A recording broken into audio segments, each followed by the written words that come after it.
नमस्ते। तो आज बात करते हैं एक ऐसी कहानी की जो एक बड़ा सवाल उठाती है। क्या इस डिजिटल दुनिया में वो ऑफलाइन वाला प्यार मिल भी सकता है? मतलब बिना किसी एल्गोरिदम के क्या कोई सच्चा कनेक्शन बन सकता है? हाँ, तो ये स्पार्क हुआ कहाँ फिर? देखिए, कहानी की शुरुआत ही बड़ी अजीब है। किसी टिपिकल लव स्टोरी जैसी तो बिल्कुल नहीं है। और यही बात है जो हमें सोचने पर मजबूर कर देती है। ये हुआ एक ऊंची सी ऑफिस बिल्डिंग के वेटिंग रूम में। हाँ, एक ऐसी जगह जहां हवा में ना नीलगिरी और सेल्फ इम्प्रूवमेंट की एक अलग ही खुशबू थी। मतलब कोई रोमांटिक जगह तो बिल्कुल नहीं थी ये, बल्कि एक ऐसी जगह थी जहां लोग अपनी उलझनें सुलझाने आते हैं। तो चलिए कहानी के पहले हिस्से में चलते हैं। यहाँ हम मिलेंगे अपने दो किरदारों से, लियो और माया। और इनकी पहली मुलाकात किसी ऐप पर नहीं, बल्कि असल दुनिया में हुई थी। तो लियो ना, वो आमतौर पर ऐसे सोशल सिचुएशंस में एआई पर काफी डिपेंडेंट रहता था। मतलब हमेशा ये सोचना कि भाई किसी से बात कैसे शुरू की जाए, क्या बोला जाए। पर इस बार उसने कुछ अलग करने का सोचा। अपने उस डिजिटल सहारे को साइड में रखने का फैसला किया। और ये थे माया के पहले शब्द। इससे क्या पता चलता है कि वो चीज़ों को कितनी बारीकी से देखती है, और शायद उसकी बातों में एक हल्की सी उदासी भी है। मतलब बात शुरू करने का ये तरीका कितना अलग है ना। और बस यही वो मोमेंट था, वो डिसाइडिंग मोमेंट।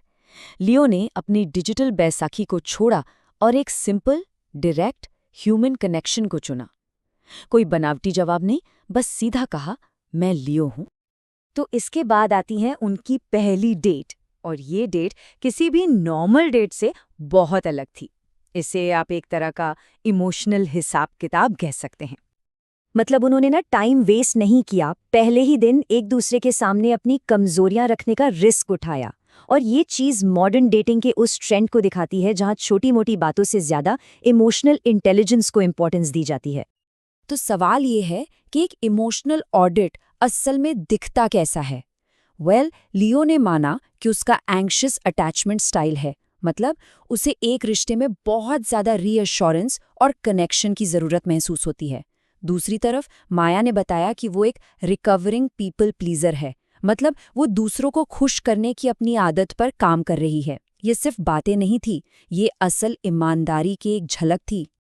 सोचिए, आज के ज़माने से ये कितना अलग है, जहां लोग दोस्तों या एआई के साथ घंटों तक बातचीत का एनालिसिस करते हैं। उन्होंने बाहर से सलाह लेने के बजाय एक दूसरे के साथ उस मुश्किल घड़ी का, उस असहजता का सामना किया। चलिए अब कहानी के पहले बड़े कॉन्फ्लिक्ट की तरफ चलते हैं और देखते हैं कि उन्होंने अपने डिजिटल टूल्स के बिना इसे कैसे हैंडल किया।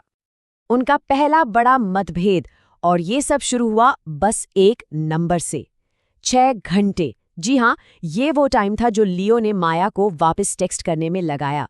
और बस यहीं से टकराव की शुरुआत हो गई। यहाँ हम देख सकते हैं कि माया के मन में क्या चल रहा था।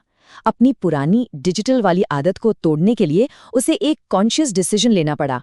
उसने टेक्नोलॉजी से मदद लेने के बजाय रुकने और इंतजार करने का फैसला किया। और ये कमाल की बात है, माया ने अपनी फीलिंग्स को सीधे, बिना कोई इल्जाम लगाए बताने के लिए थेरेपी वाली लैंग्वेज का इस्तेमाल किया।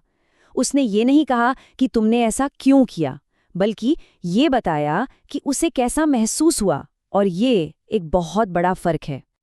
और लियो का जवाब भी उतना ही ईमानदार था, बिना किसी डिफेंस के। उसने लड़ाई करने के बजाय अपनी सिचुएशन क्लियर की और बातचीत के जरिए प्रॉब्लम को सुलझाया। तो चलिए अब कहानी के रेजोल्यूशन की तरफ बढ़ते हैं और देखते हैं कि उनके लिए आज के ज़माने में हैप्पीली एवर आफ्टर का मतलब क्या है। सीधी सी बात है, उनका रिश्ता किसी एआई से मिले हुए जवाब या प्रॉम्प्ट पर नहीं बना था, बल्कि इसकी नींव असली इंसानी एक्सपीरियंस पर रखी गई थी। और यहाँ एक आखिरी और बहुत गहरा कॉन्सेप्ट आता है, खुद को फिर से पालना। मतलब रीपेरेंटिंग देमसेल्व्स। इसका मतलब यह है कि वो दोनों एक दूसरे का सहारा बनकर अपने अतीत के इमोशनल घावों को भर रहे थे और साथ मिलकर रिश्ते निभाने के नए, ज्यादा हेल्दी तरीके सीख रहे थे। उनका काम किसी बाहरी टेक्नोलॉजी पर नहीं, बल्कि अंदरूनी और एक दूसरे के साथ पर था। तो इस पूरी कहानी का मेन टेकअवे क्या है? चलिए देखते हैं। ये एक बहुत पावरफुल आइडिया है कि सच्चा प्यार किसी को फिक्स करने के बारे में नहीं है, बल्कि किसी ऐसे इंसान को ढूंढने के बारे में है जो उसी वक्त आपके साथ हीलिंग वाले फोल्डर में रहने को तैयार हो, साथ में उस सफर पर चलने को तैयार हो, चाहे वो कितना भी मुश्किल क्यों ना हो। और हम इस कहानी को इसी सोचने पर मजबूर करने वाले सवाल के साथ खत्म करते हैं। ये कहानी हमें अपने जीवन में टेक्नोलॉजी और इंसानी रिश्तों के रोल के बारे में सोचने पर मजबूर करती है।